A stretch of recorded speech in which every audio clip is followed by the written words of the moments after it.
হাজার হাজার মানুষ।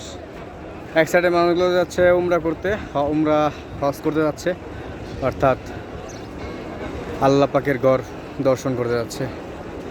আর এক শ্রেণীর মানুষ দুনিয়ার সৎভাবে জীবনযাপন করার লক্ষ্যে কর্মশেষে গৃহে ফিরে যাচ্ছে,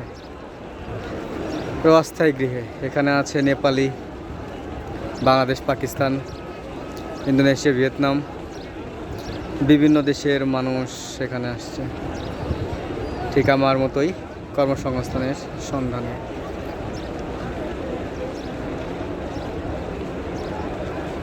মন আল্লাহ পাক সবার মনের নেক মনোবাসনাগুলো পূর্ণ করুক এবং সকলের সুস্বাস্থ্য কামনা করে এখানে রাখছি। ধন্যবাদ, সবাই ভালো থাকবেন। আসসালামু আলাইকুম।